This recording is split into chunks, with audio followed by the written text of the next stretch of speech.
Hello. So this talk is called Advanced Debugging in Swift. There's a mix of LLDB, so be ready for that, but a lot of it's going to be Swift.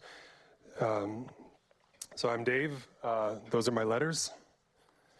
I've been involved with a project called Chisel, which is a bunch of LLDB scripts. They're written in Python.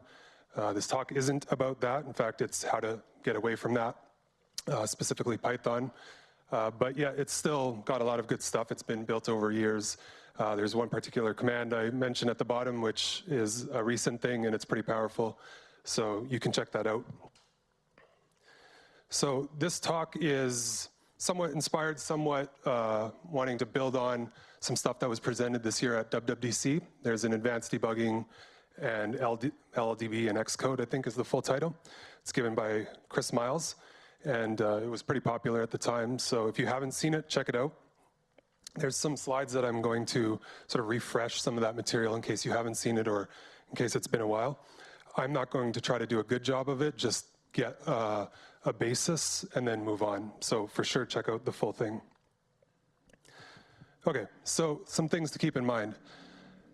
Debugger, just like all software, it has its bugs, and I know that a lot of people avoid the debugger because of problems. It's like you're there to solve a problem, and if it's presenting more problems, that's just going to make you turn around and go another way. But definitely try things, see if they work. In my experience, it's a lot of forward progress with a little bit of backward progress. So you can try things, and you should get somewhere. It especially pays off over time. As you use it more and more, you'll find that you learn new things, and there are things now that I know how to debug that I can't imagine debugging it any other way, especially with print. That wasn't a joke, but I'm glad we got some laughs. Okay, so there are challenges. Xcode, which we all use, or most of us all use, just gives you like a nice layer on top of LLDB, but it doesn't give you all the power that LLDB can give. There's virtually like no ecosystem built up around LLDB. So when you're using it, you're using, kind of the raw, real deal, not these nice layers on top. And LLDB commands, some people, myself included, sort of take issue with them. So here's a tweet about that. LLDB's taxonomic approach at building command languages is an utter failure and should serve as a warning for future generations on how not to design one. Meanwhile, users will continue to pay for years the price of this hubris. So the problem is, for whatever reason, all of the blog posts, all of the cheat sheets, all of the videos, they all show sort of the full command syntax.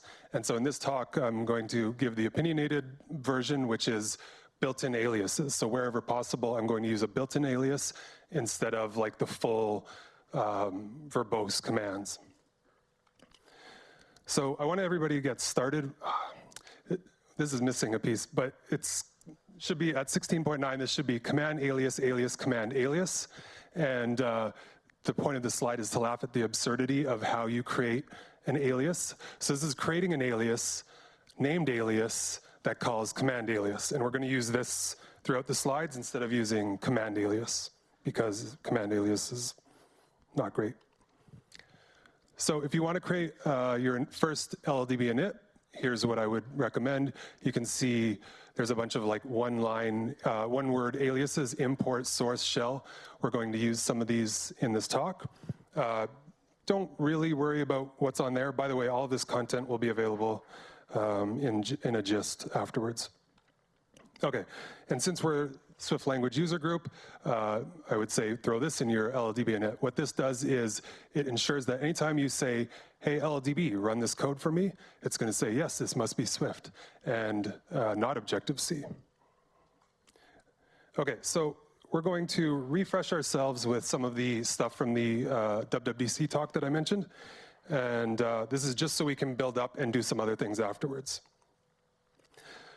So the three sort of ways of looking at what was presented there is making the compiler do more than, making your app do more than it was compiled to do, or making it do things that, instead of what it would, not do things it was compiled to do, and then finally changing it altogether, so doing more and less combined.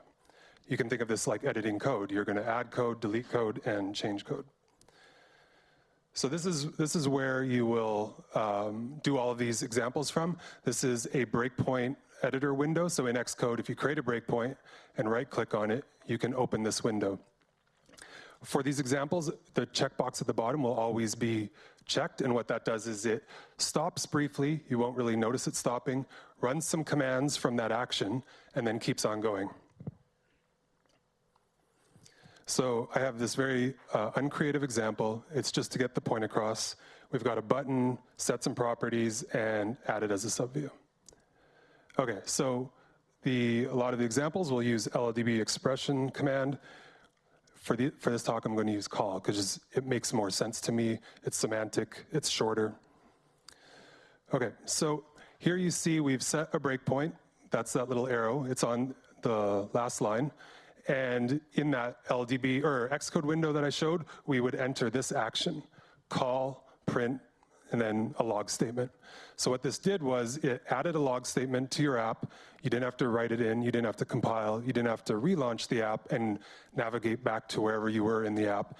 And you also don't have to delete your print statement before creating a pull request or something. So this is a quick way to add logging. You can toggle it on and off. You can add a lot of them. So this is like a good entry point to transitioning from print debugging to using LLDB. So here's this other example where maybe I want to test localization. So I've got this German phrase here, where's the Adidas store? And so on that last statement, before the button goes in the super view, I'm going to change the title. And now I'll see it on screen, see how well it lays out. Okay, so that was making the app do more than it was intended to do. Now we're going to make it do things, stop doing things it was intended to do or compiled to do. So there's the jump command, thread jump by. We're not going to use that. We're going to use jump plus n plus, or j plus n. So that's jump plus 1. So here, for whatever reason, I want to see it with the default color instead of red. I set a breakpoint on that line. I have jump plus 1. That's going to make LLDB move the instruction pointer to that next line and continue from there. And so the effect is that the title does not get set to red. So that's a bit trivial, but you could maybe expand and imagine a situation where you've got feature flags or experiments, and you're doing some development or you're doing some debugging, and you want to force it into one of the paths of an if-else. So in this example, you set a breakpoint on the line of the if statement, and then if you want to go in the else, you can say jump plus 1, and if you want to go, if you want to go into the if statement and set it to orange, you would do jump plus 1, and if you want to force it into the else statement, you would say jump plus 3. And all of this, again, is without recompiling. So, and now we combine the two things, so we're going to use jump and call together.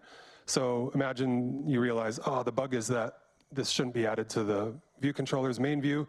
Instead, it should be to some other view as a subview. So you can set a breakpoint on that last line. And in the actions window, you'd say jump plus 1, and you'd have a second action that says call that add subview line. And what that does is when the breakpoint, when LLDB stops the app on that breakpoint, it will skip that line and instead evaluate that other line. So these features can be used more than just for debugging. So you can use them for just sort of like development, fast iteration. So one of the examples at the WWDC talk was to move a view around on screen and try to tweak and perfect its layout. And the example was something along these lines. It was changing a view, changing its coordinates, and then calling flush on the transaction. And what that does is, even though your app is stopped, it still makes your changes show up visually. And from that, they said, well, okay, let's make a reusable helper, something you can run over and over again instead of having to type those commands in. And to that, they went to Python. And this is where, in my experience, everybody stops. People, well, almost everybody. People don't really want to go there. And here's why. So this is 20 lines of 200 plus lines of a nudge.py file that they shared after the talk. And you can see here, there's a whole bunch of things going on that, individually, each could be not liked, but collectively, it's definitely presenting some challenges. So we've got some Objective-C in strings, and then we've got LLDB API, like get child member with name, and that's just to call .x or .y. Then there's some logic, like where the tool, the nudge script, is changing your offset, calculating a new view offset, and then it runs some more Objective-C inside of strings. And we're here today in this talk to try to figure out how to do none of this. Because it's discouraging, right? Like, you're not using Swift, you've got code in strings, and that's easy to screw up. It just all adds up to something that makes you not bother. Okay, so that's the end of like refreshing from WWDC, and now we're gonna try to build on that and use none of the Python.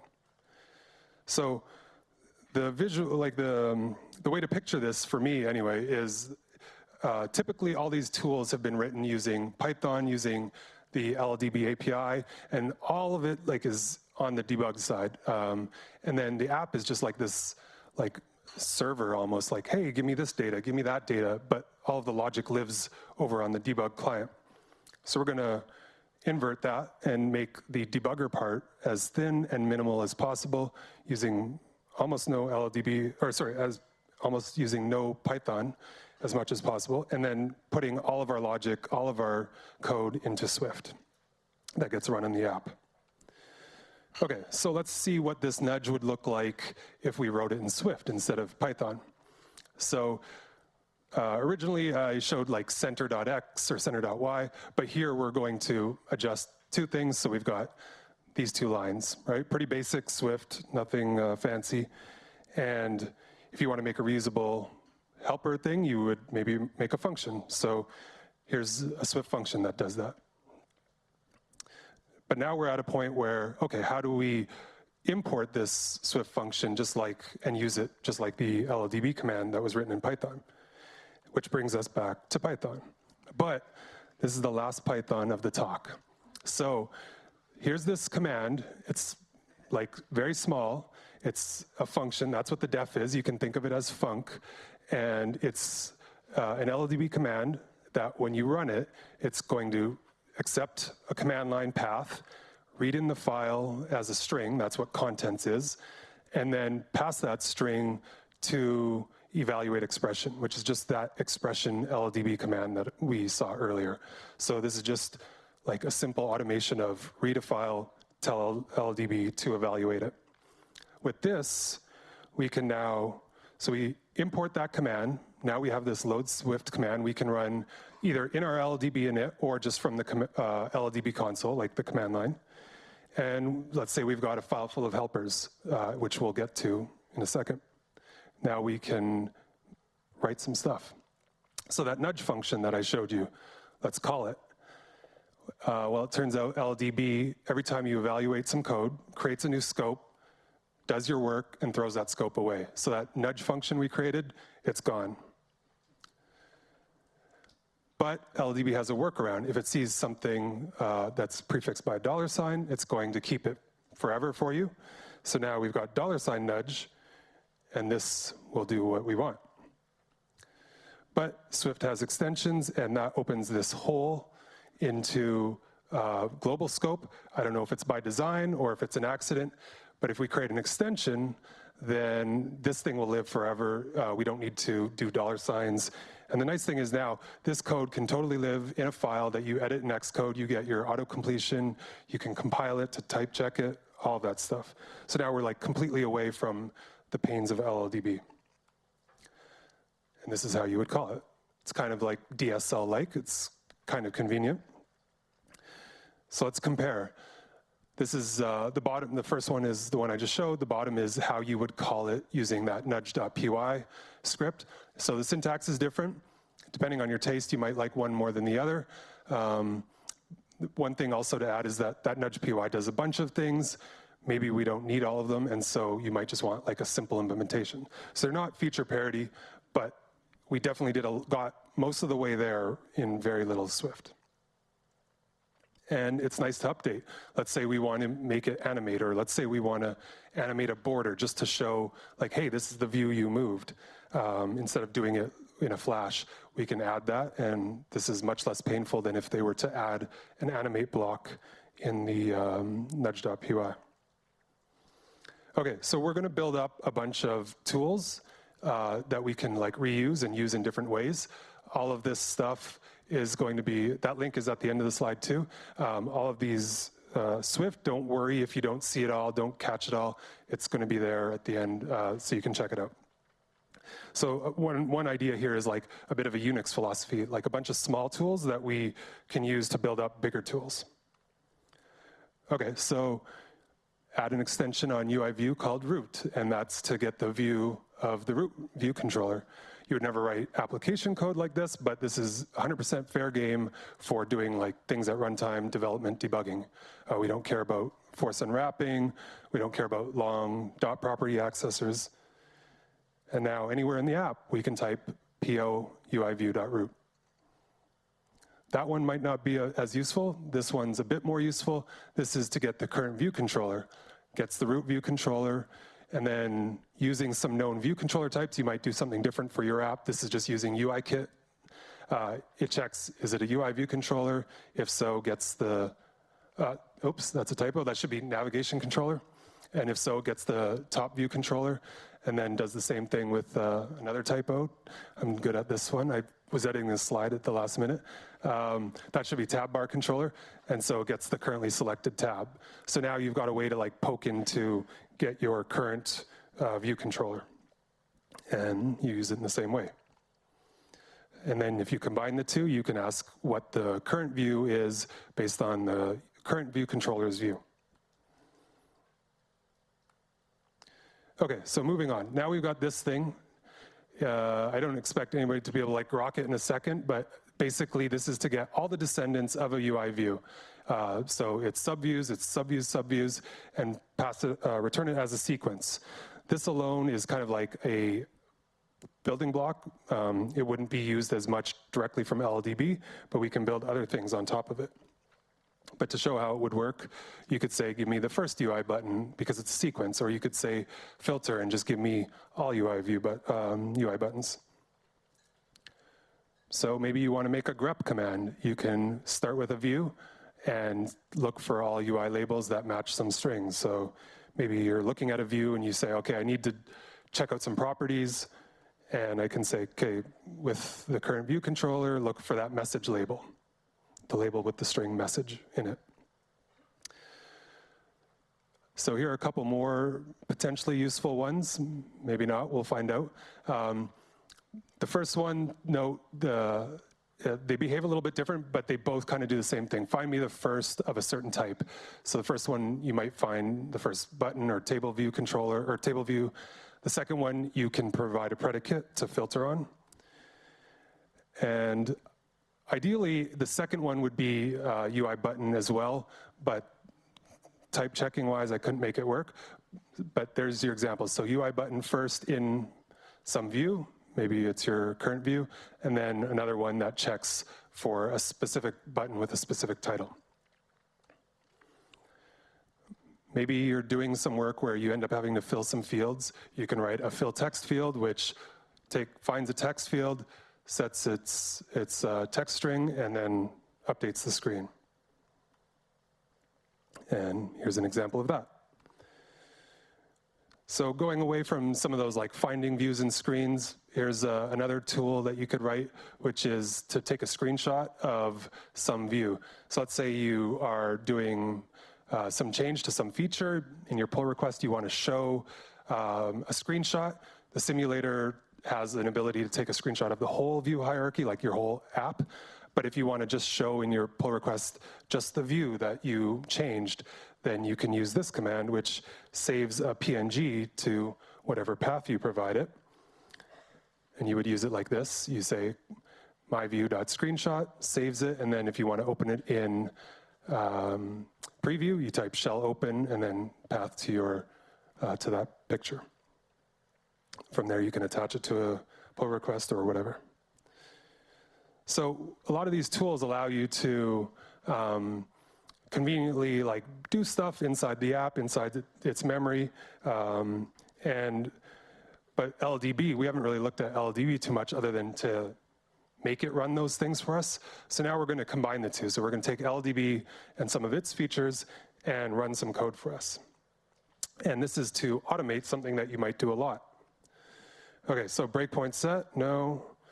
I'm going to use B, which is it is a built-in command. So I'm going to say like I want to do something when a view controller gets loaded.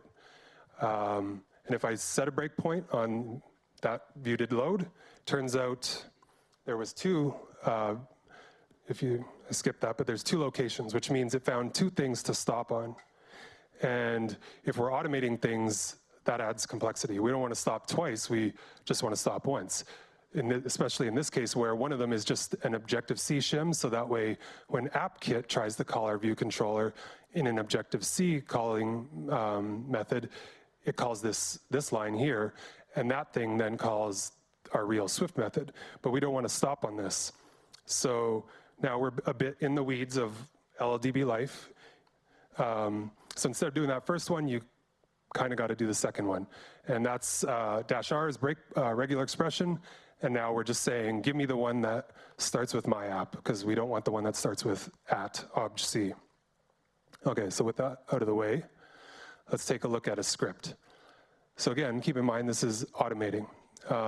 So what we're saying here is there's 2 points we want to automate something, both on view did appear, and we're going to run an action. And imagine we've got these like one-off special functions that we've defined. We'll take a look at it later. And that's to simulate some boring, repetitive sequence, in this case, filling in a phone number and then filling in a verification code. So for this example, let's imagine the verification code when you're developing, on staging or on development environment, it's a hard-coded 1, 2, 3, 4, so we can hard-code that string. So in words, this is stopping at the phone login view controller once it's appearing, setting a phone number, and then continuing, just like we would do in Xcode, but this is from LLDB. The second one is on the phone verify view controller, and it's did appear, and it's filling in the verification code. And then finally, we kick it off. In this example, it's using a segue. It could be anything. You'll know your app, you'll know what to do, but this triggers the initial transition to the phone login view controller. So now we've got that script. Oh, sorry. This is the definitions of those things that I was using in the other example. So action is actually breakpoint command add, and auto continue is breakpoint modify -- auto -- continue true. You can maybe see why I like the aliases. Okay, so now we've got this script. It's sitting there. Anytime we need to go through this workflow, we type source login.lldb or whatever path. You could even make an alias for this called login, and you would just type login, and it will automate this for you. Okay, and then those building blocks that I talked about, this is how you would maybe use them. So that fill phone number. So we've stopped at our view controller. It's fully loaded. It's appearing on screen, and so we can look into it and get a text field. Maybe in this example for slides, I don't have a where clause, but in real world, maybe you would have a predicate there.